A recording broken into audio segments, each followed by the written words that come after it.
Oh, ciao ragazzi, eccoci qua a un nuovo video. Oggi vi faccio vedere questo.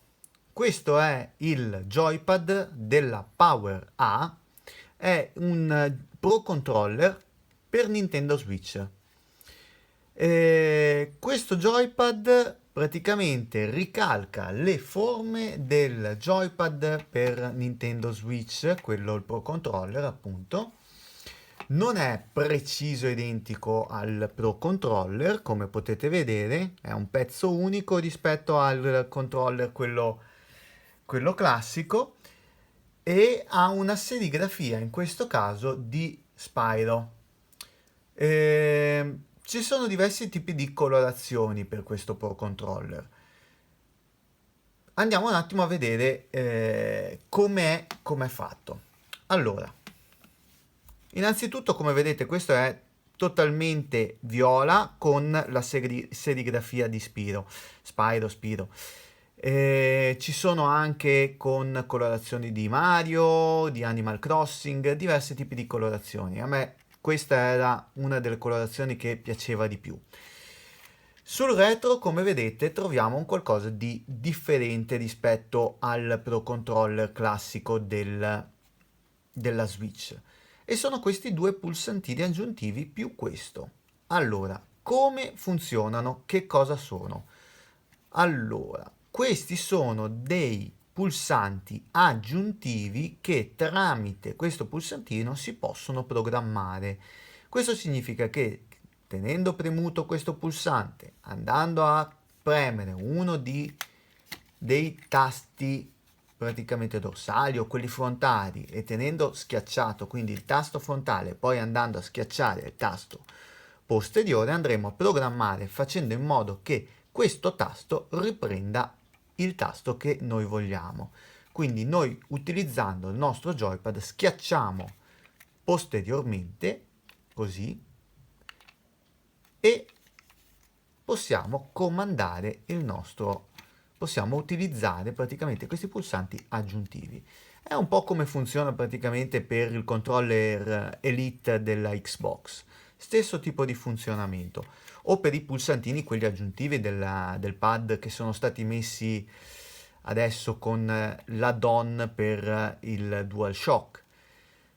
E quindi insomma questa è una gradevole aggiunta. Sono comodi, si possono tenere bene in mano, cioè si possono prendere e utilizzare molto bene, per esempio così, vedete? Vediamo se riesco a farvi vedere. Con questo dito potete tranquillamente andare a premere il vostro pulsantino, senza il rischio di schiacciare questo, che vi ricordo, questo pulsante si usa solo per programmare il nostro controller. In cos'altro differisce questo controller rispetto al nostro controller classico? Beh, posteriormente vedete la bombatura, qua c'è una bombatura aggiuntiva per quel che riguarda il controller, l'impugnatura, che qui fila più liscia, mentre qua invece è un po' più bombata. Diciamo che alla mano si nota poco la differenza. La grande differenza è nel peso. I due controller sono decisamente differenti in quanto a peso. Questo è molto più pesante. Cos'altro differisce, in cos'altro differisce questo controller? Nei grilletti posteriori, che come vedete sono decisamente differenti. Qua hanno una bombatura che ne permette la pressione magari un po' più agevole, e poi anche il tastino, questo qui è un po' più largo, quindi l'L e l'R sono leggermente più larghi rispetto al controller Pro della Nintendo. Qua abbiamo un pulsante invece di sincronizzazione per la nostra controller. Questo LED che vedete lampeggiante lampeggia perché la batteria è scarica, e qua c'è la nota, diciamo, se possiamo dire dolente. Perché? Perché questo controller, come avrete notato, ha uno sportellino. All'interno del nostro sportellino ci sono delle batterie. Delle batterie, in questo caso io ho utilizzato quelle ricaricabili, sono delle batterie AA. Quindi il nostro controller, una volta esaurita la carica della batteria, carica della batteria che comunque ci viene garantita per 40 ore, una volta esaurita dovremo cambiare batterie o ricaricarle come in questo caso. E questa è una nota un po' dolente per quel che riguarda questo joypad. Però vi dirò, è una cosa che si sopperisce abbastanza agevolmente con una batteria, con delle batterie stilo ricaricabili. Inoltre, essendo la durata della batteria veramente molto lunga, non andrete a sentirlo più di tanto. Ma il problema, diciamo, qual è? Perché ci sono anche altre cose di questo joypad che differiscono dal Pro Controller. La vibrazione. Quindi questo controller non è dotato di motorini di vibrazione, né i classici Rumble feedback semplici, né l'HD Rumble della Nintendo Switch. Quindi se noi vogliamo utilizzare questo joypad e avere un feedback aptico di vibrazione, con questo non ce l'abbiamo. Ed ecco perché questo joypad è più leggero. Inferiormente abbiamo i nostri LED che ci indicano la connessione alla console. In questo caso è connesso alla mia Nintendo Switch Lite. E vi faccio vedere subito il funzionamento. Come vedete viene rilevato perfettamente dalla console il joypad. Andiamo un attimo a vedere.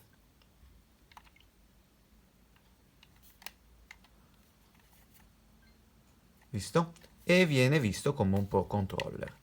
La cosa buona, decisamente buona di questo controller è che se noi andremo a spegnere la console, si spegnerà anche il joypad, ma se andremo a premere il nostro pulsante home, si risveglierà automaticamente anche la console. Perché? Perché è stata fatta, questo è un joypad fatto su licenza di Nintendo. Quindi Nintendo ha dato a concessione di quelli che sono tutti quanti il software di funzionamento del joypad per far sì che ci sia il risveglio della console. Insomma, questa qua è una cosa decisamente buona. I tasti sono molto buoni, hanno un buon feedback. I pulsanti, i grilletti pure, come vedete, non sono grilletti analogici. Questo LED ci dirà la carica, come vi avevo detto, della batteria. In questo caso la batteria è quasi scarica. La croce direzionale è anch'essa ottima, forse più morbida rispetto a quella del Pro Controller. Sentite? Come questa è più dura e questa è più morbida. E poi un'altra differenza sta negli analogici che, se non ho visto male, sono leggermente più alti rispetto a quelli del Pro Controller. Vedete? E quindi, questa è una questione di gusto. Comunque analogici molto molto precisi, molto comodi, perché sono davvero comodi. Sono leggermente gommati sulla parte laterale e quella centrale però è liscia. Quindi insomma, io li trovo comodissimi. Io personalmente poi vado sempre ad aggiungere dei gommini che mi danno un feedback migliore per quanto riguarda l'utilizzo, per cui nel momento in cui li vado a utilizzare così è decisamente più comodo.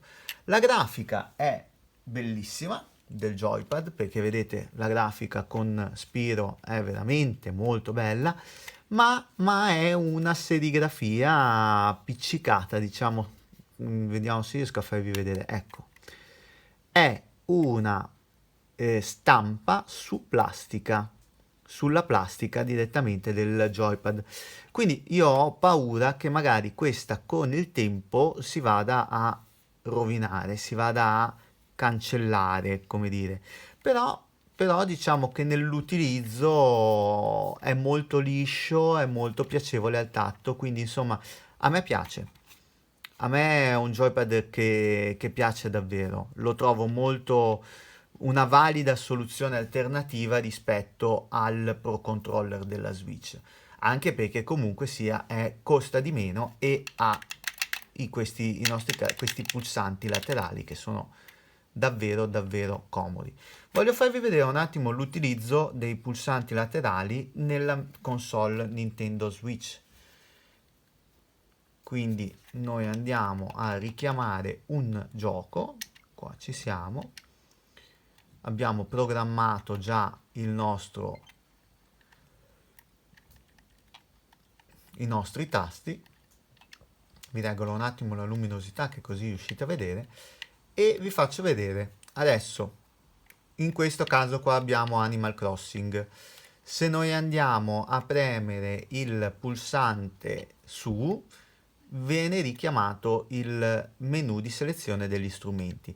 Se premiamo allora selezioniamo uno strumento, se premiamo il tasto giù, lo strumento sparisce. Ecco che a me questa era una funzione che appunto risultava più comoda collegare sui tasti posteriori, e quindi nel momento in cui io vado a premere il pulsante posteriore sinistro che ho programmato in modo tale che mi rifaccia la croce direzionale su, verrà richiamato il menu appunto degli strumenti. Se io seleziono il mio strumento e non lo voglio più in mano, premo il tasto destro ed ecco che appunto lo strumento sparisce. Quindi praticamente io ho programmato il tasto sopra e il tasto sotto con i tasti posteriori. Ho quindi possibilità di utilizzare sempre la mia croce direzionale senza staccare il pollice cioè l'analogico, senza staccare il pollice dall'analogico per poter selezionare gli strumenti, ma semplicemente schiacciando il tasto posteriore, come vedete. Quindi insomma una funzione decisamente gradita. A parte questo vi dico, non ho trovato difetti di sorta di questo joypad. È come il joypad che vi avevo fatto vedere, praticamente quello per GameCube, sempre della PowerA. Quindi per quel che riguarda le caratteristiche principali di questo joypad sono quelle che avevamo sul controller del GameCube, sempre della PowerA, con anche qui avevamo il nostro vano per la batteria, e anche in questo caso mancava il motorino di vibrazione. Cosa c'era che non andava su questo rispetto a questo qui che adesso è stato corretto? La lunghezza degli analogici, cioè dei grilletti, che qua aveva una corsa decisamente lunga, mentre invece in questo caso appunto è immediato. Quindi la pressione del mio tasto corrisponde subito alla pressione del pulsante, quindi non è più un tasto semi analogico. Niente, e quindi praticamente con questo è tutto per questa recensione del joypad di Spiro. Se lo trovate a un buon prezzo, ve lo consiglio. A volte, cioè, diciamo che in linea di massima GameStop ogni tanto butta fuori una qualche promozione dove lo propone a un prezzo più basso. Io vi consiglio appunto di recuperarlo magari sulla trentina d'euro, quindi a 30 euro vi dico è un joypad valido che merita appunto l'acquisto. Di più no, di più comincia a diventare una spesa non conveniente, dato che magari potete andare a trovare un'offerta per acquistare direttamente il Pro Controller. Ecco, e con questo è tutto per la nostra recensione. Se vi è piaciuto il video, mi raccomando, mettete mi piace sotto il video e iscrivetevi al canale. Noi ci rivediamo al prossimo video e ciao a tutti.